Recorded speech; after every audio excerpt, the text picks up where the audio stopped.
오늘은 본문을 중심으로 말씀의 제목 한번 읽어보겠습니다. 부활하신 주님을 내가 보았다. 아멘. 이 내가라는 게 참 중요한 거예요.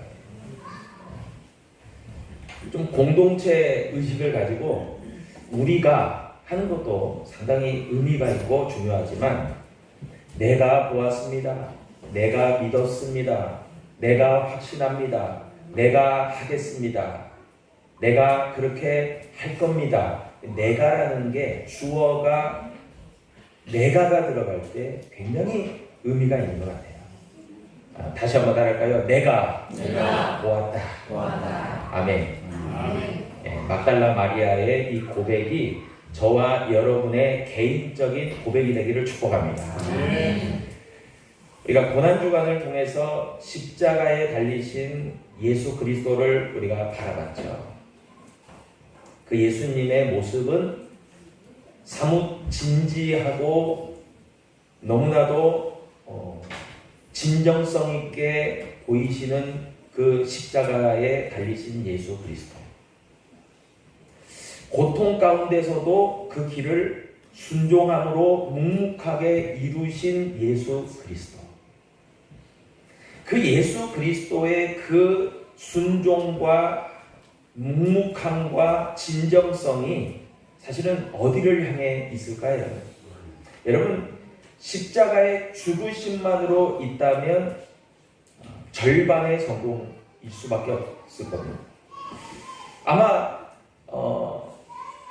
믿지 않는 사람들에게는 예수 그리스도의 십자가는 별 의미가 없죠. 이게 무슨 의미지? 그냥 한 명의 사형수가 십자가에 달려 처형되었다라고 끝날 것입니다. 그런데 이 십자가라고 하는 것이 완성되는 것은 무엇 때문이냐면 3일 만에 예수 부활로 완성된 줄로 믿으시길 바랍니다. 이게 완전 엄청난 거잖아요. 그래서 2000년 전에 예수 제자들의 상황도 별반 다르지 않습니다. 십자가를 바라볼 때는 이 십자가가 의미하는 것이 정확하게 전달이 안 되는 제자들의 입장에서는 절망이죠. 예수 그리스도와 3년 동안 공생애를 같이 더불어 할 때에는 그래도 희망의 끈이 있었어요.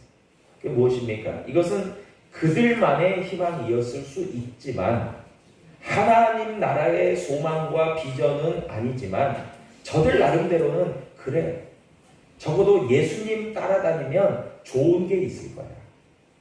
예수님이 높은 자리에 올라가시면 우리 제자들은, 특별히 12제자들은 좋은 위치에 설 수 있을 거야. 한마디로 말하면 세상적으로도 성공하는 인생이 될 수 있을 거야. 여러분, 그런 희망이 있지 않았겠습니까? 그런데 이 희망과 이 소망은 사실 하나님이 우리에게 주시고자 하시는 그 소망과 비전과 그 꿈에 비하면 너무나 초라한 거죠. 너무나 가치가 아예 없다라고 볼 수도 없지만 비교가 안 되는 거죠. 여러분, 우리도 마찬가지 아닙니까? 우리도 이 세상을 살아가면서 어떤 소망하는 게 있잖아요. 그것이 각자의 어떤 차이는 조금씩 있을지 모르지만 내가 이렇게 좀 하고 싶은데, 요사이 젊은 이들 같은 경우 20대, 30대도 열심히 노력하고 일하는 그 목적이 뭐냐 물어보면 많은 경우는 그러지 않겠지만 대부분이 꿈꾸는 것, 이게 현실적으로 이루어지기는 쉽지 않겠지만 꿈꾸는 것 중에 하나가 조기 은퇴예요. 여러분 아시죠? 열심히 20, 30대에 돈을 세이브하고 모아서 투자를 잘해서 내가 빨리 은퇴하고 내가 정말 원하는 그런 경제적 자유를 누리고 좀 그렇게 살아봐야 되겠다. 이런 게 그들에게는 희망이죠. 그게 사실 파라다이스죠. 그것을 향해서 나아가는 거죠. 여러분, 더러는 그게 아니더라도 소박하지만 누군가는 절대적 가치로 볼 때에는 그게 뭔 성공이야 라고 할 수 있겠지만 더러 어떤 사람들에게 있어서는 개인적으로는 나는 이 정도는 충분해, 만족해, 나는 내 삶을 즐길 거야, 내 삶 가운데서 나는 이렇게 기쁨으로 살아가면 돼, 괜찮아, 누군가의 절대적 가치의 기준에 나는 그 잣대에 나는 안 맞아도 돼, 난 내 나름대로 행복해, 뭐 이런 삶을 추구하는 젊은이들도 상당히 많은 겁니다. 여러분, 그들에게 있어서 십자가는 어떤 의미일까요? 그냥 교회가 이야기하는, 성경이 이야기하는 예수라는 한 분이 십자가를 지셨구나, 얼마나 고통스러울까, 그 정도의 어떤 사건이겠죠. 그러나요, 여러분, 완전 차원이 다릅니다.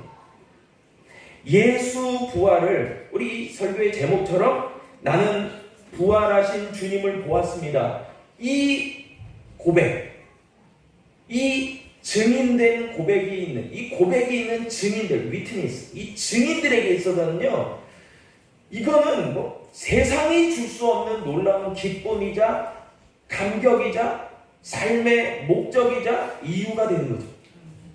꿈과 희망이 되는 거죠. 여러분, 믿는 자들. 근데 예수님께서는 이 십자가의 고통을 이기시고 3일 만에 부활하셨는데 그것은 온 인류를 향하신 하나님의 사랑의 증거라고 이야기합니다. 믿든지 믿지 않든지 모든 사람을 위해서 예수 그리스도는 죽으셨다는 거예요. 참 그런 의미에서 우리가 이 부활절을 맞이하는 저와 여러분들, 우리는 어떤 마음일까? 한번 생각해 봐야 될 부분인 것 같습니다. 우리 서장로님께서 기도의 첫 마디 가운데서 요한복음 11장 25절을 얘기하셨어요. 예수께서 이르시되 나는 부활이요 생명이니 나를 믿는 자는 죽어도 살겠고.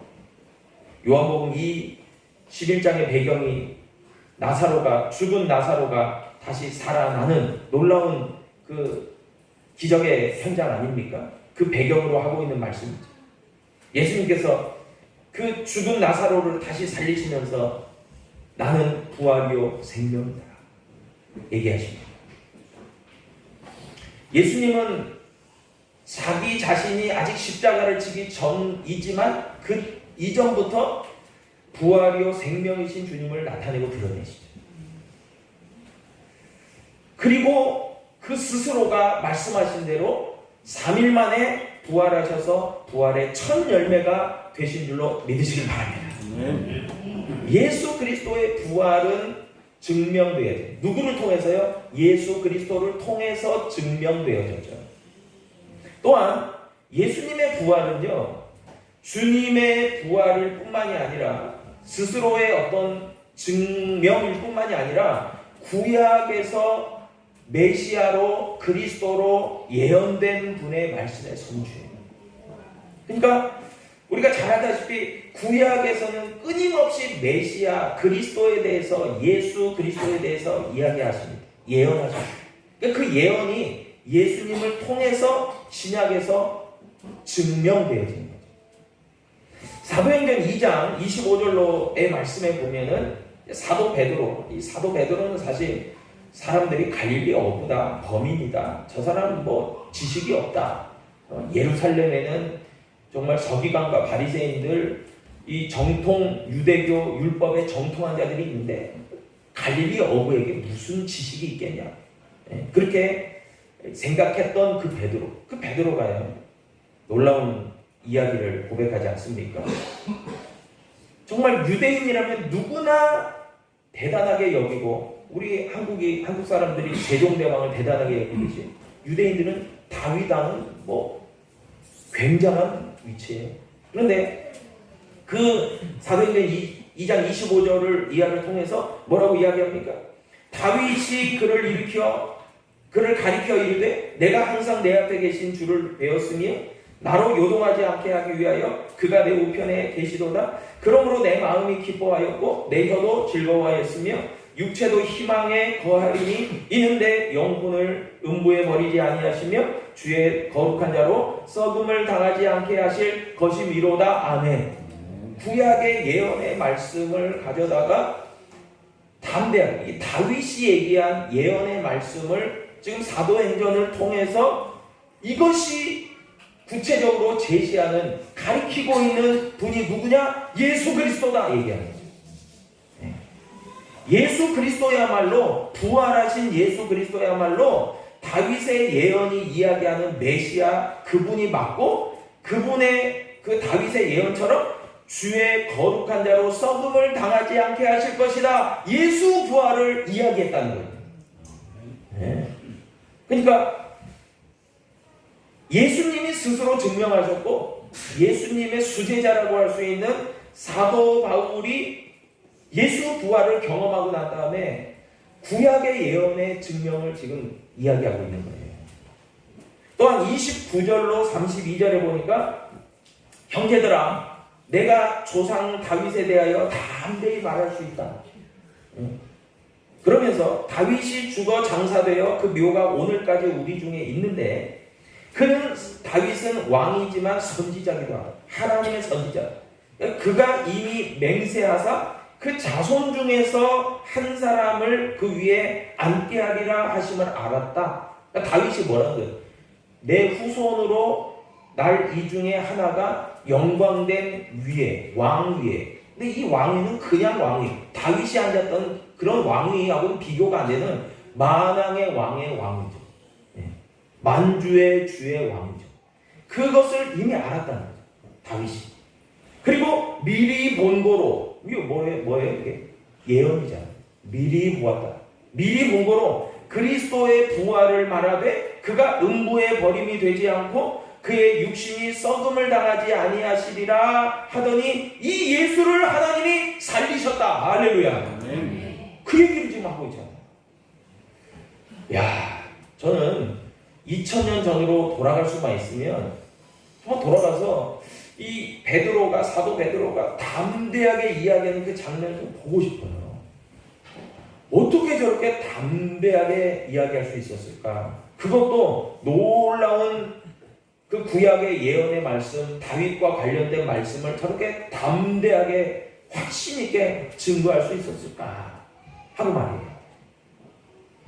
그분이야말로 누구예요? 메시아 대신, 그리스도 대신, 구원자 대신, 부활의 첫 열매가 되시는 예수 그리스도는 음부에 버림받지도 아니하셨고 그분의 육신도 썩지도 아니하시고 부활하셨다라고 이야기해요. 담대한 베드로의 그런 선포가 있지 않습니까?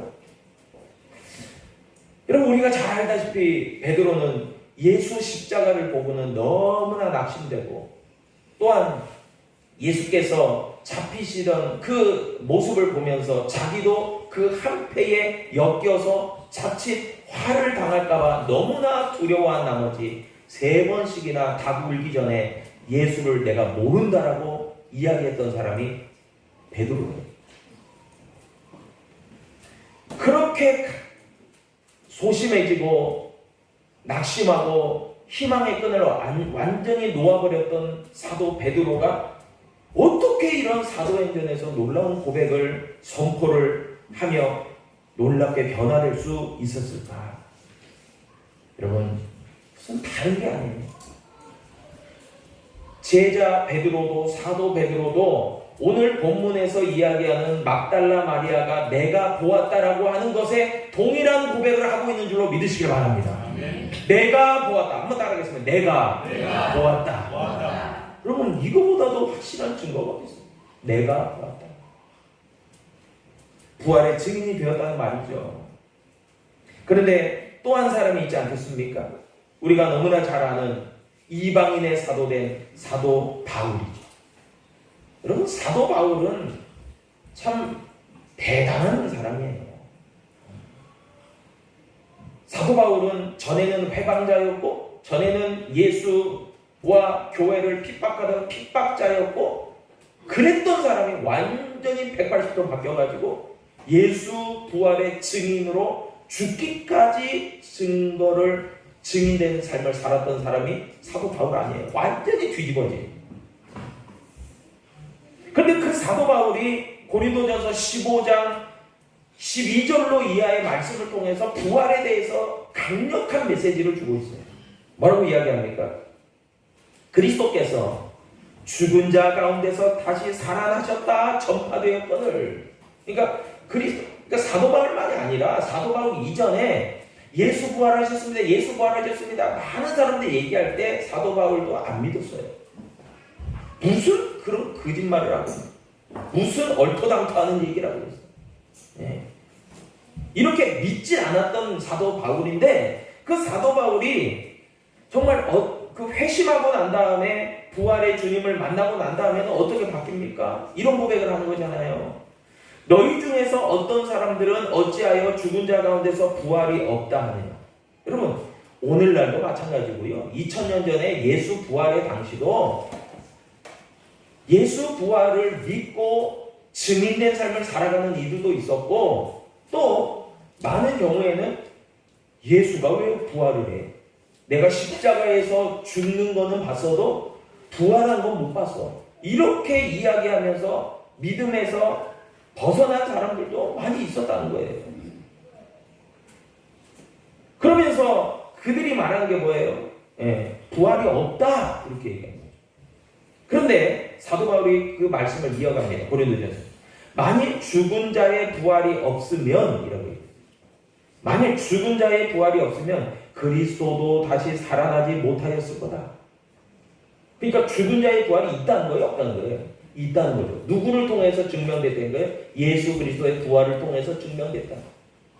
그리고 그리스도께서 만일 다시 살아나지 못하셨으면 살아나지 못하셨다는 말이 아니라 살아나셨기 때문에 이 얘기를 하고 있는 거예요. 지금 사도 바울이. 그리스도께서 만일 다시 살아나지 못하셨으면 우리의 전파하는 것도 헛된 것이고 믿음도 헛된 것이고 우리가 하나님의 거짓 증인입니다. 그런데 내가 지금 이 얘기를 왜 하고 있느냐? 내가 부활의 증인이다 얘기하는 거죠.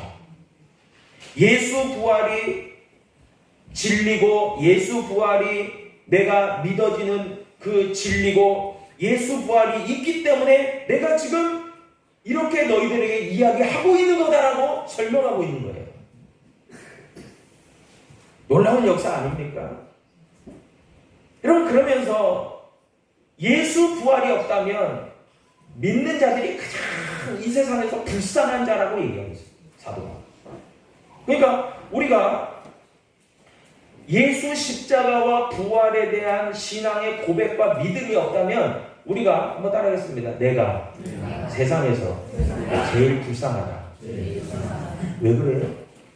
거짓된 진리를 쫓아가다가 결국은 열심히 믿는다고 믿었지만 결국 망하는 지옥 갈 수밖에 없기 때문에 제일 불쌍한 거죠.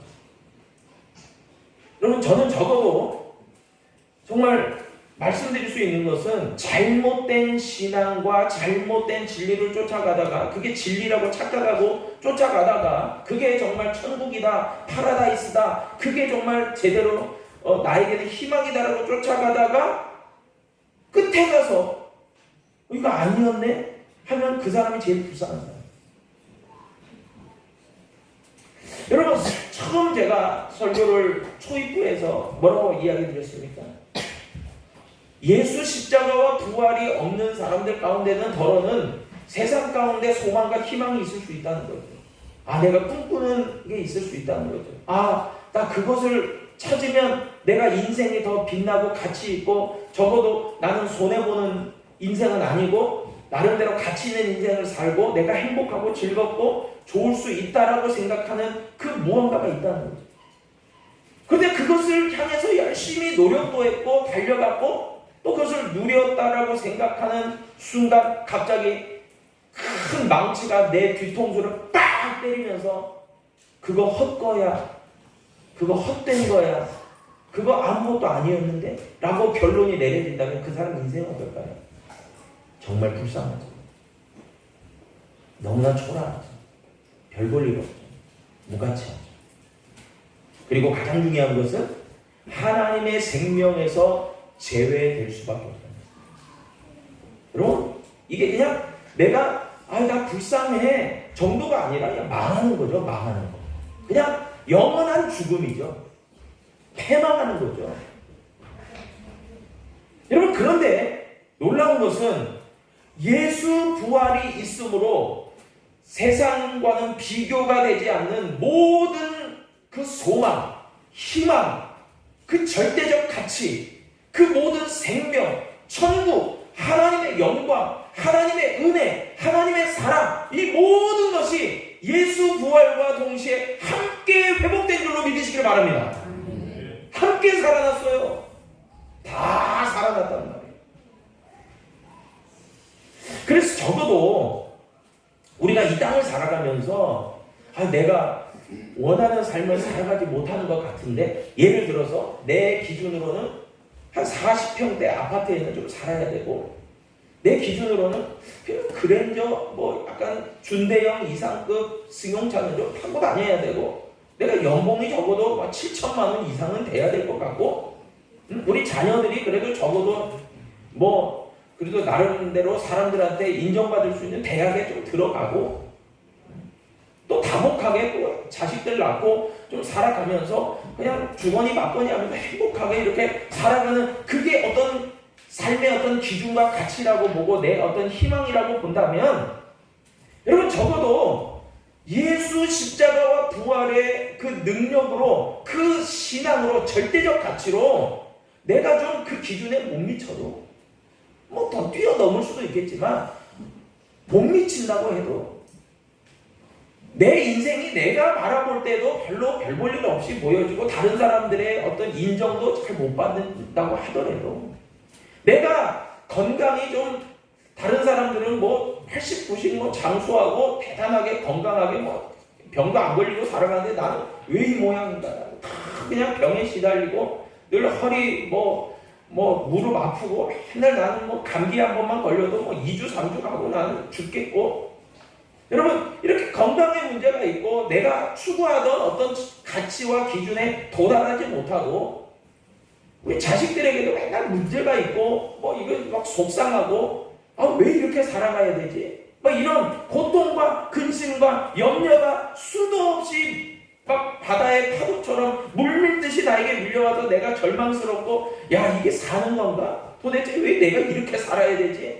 죽겠네 라고 하는 그 순간에 있다고 할지라도, 여러분 그것은 모두 다 어떻게 보면 상대적 기준과 가치와 잣대로 이럴 수도 있고 저럴 수도 있고, 내가 죽겠다 하지만 진짜 죽겠다고 하는 사람들은, 더 죽겠다는 사람들이 나를 보면서 너무 부러워하는 거죠. 여러분 적어도 내가 삼시세끼를 다 먹고 있다면은 이 글로벌, 이 세계화 시대에 전 세계 인구 80억 명 중에 내가 10% 안에 들어가는 놀라운 지금 부귀와 영화를 어떻게 보면 그것에 해당되지 않는 사람들이 보기엔 너무 부러운 삶을 살고 있다는 거죠. 내가 적어도 내 육신은 누이를, 집이 있고 내가 타고 다닐 조그마한 자동차 한 대 있어도 나는 전 세계 기준으로 보면 적어도 30% 이상 안에 드는 상당한 수준의 삶을 살아가는 그런 사람들이라고 객관적으로도 볼 수 있다는 거죠. 그런데도 나는 여전히 죽겠다. 내가 왜 이렇게 살아야 되지? 나 정말 힘들어 죽겠어. 여러분, 이렇게 끊임없이 자책하고 고민을 털어놓고 정말 자기를 어떻게 보면 자기 학대도 있는 그런 삶을 살아가는, 근심과 걱정이 떠나지 않는 그런 삶을 살아가는 수많은 사람들에게, 여러분 오늘날 예수 십자가의 부활의 이 신앙은요, 절대적 가치, 변하지 않는 절대적 기준이에요. 여러분 이것이 나의 신앙의 고백과 믿음만 될 수 있다면, 여러분 이 모든 것들이 내 근심과 걱정과 염려의 기준은 사라지고 예수 절대가치로 모든 것이 화해지고 부활의 신앙으로 다시 회복되는 은혜와 능력이 있는 줄로 믿으시길 바랍니다. 이게 진짜 성경이 이야기하는 진리 아니에요? 제자들이 그랬잖아요. 베드로가 그랬잖아요. 사도 바울이 그랬잖아요. 여러분 오늘 본문으로 잠시 들어가서 요한복음 20장의 본문은 다음과 같이 이야기를 주고 있어요. 한 명의 참 불쌍할 수 있는 여인이 있죠.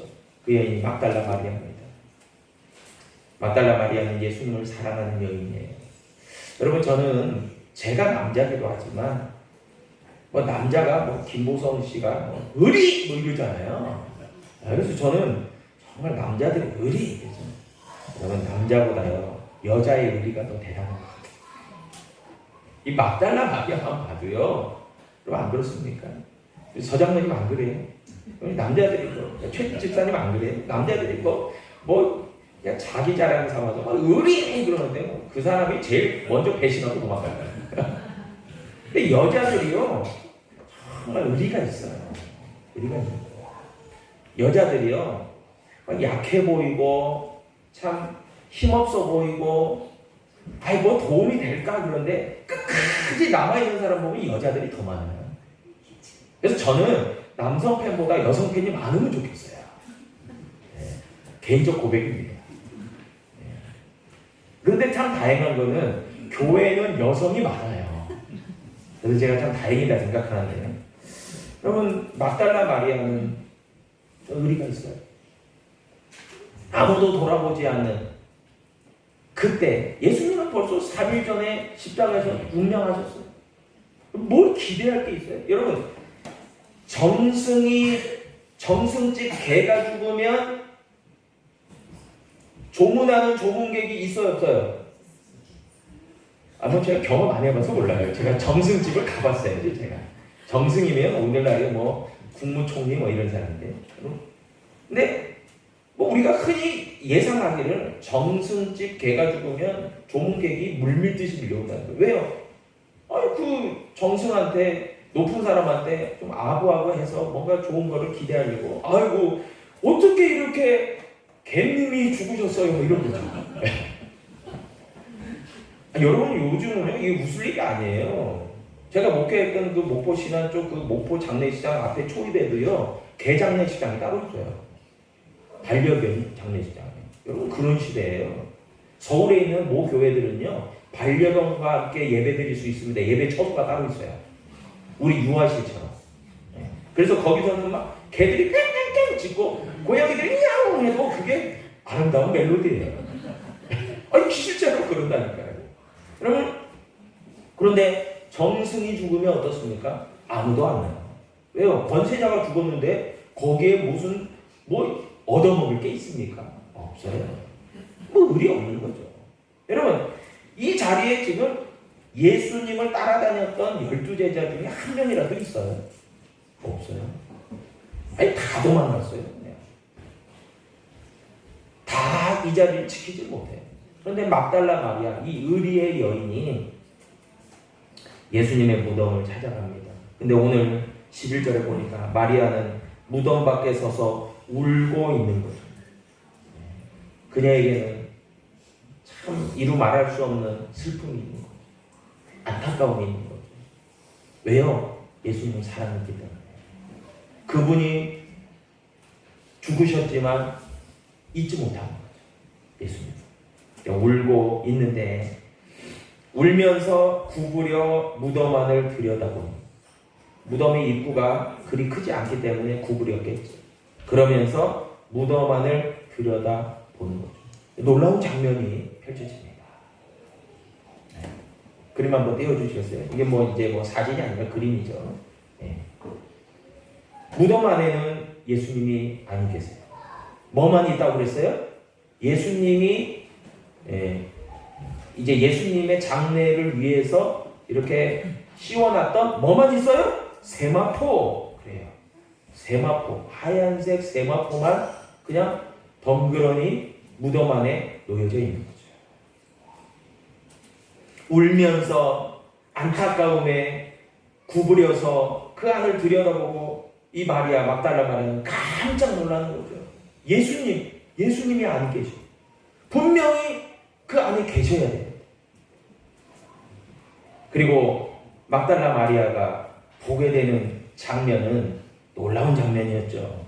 요한복음 20장 12절로 이해해보니까 흰옷 입은 두 천사가 예수의 시체에 누였던 곳에 하나는 머리편에 하나는 발편에 앉았다. 위아래로 앉은 거죠. 그리고 천사가 이르되 여자여 어찌하여 우느냐. 사람들이 내 주님을 옮겨다가 어디 두었는지 내가 알지 못해서 웁니다.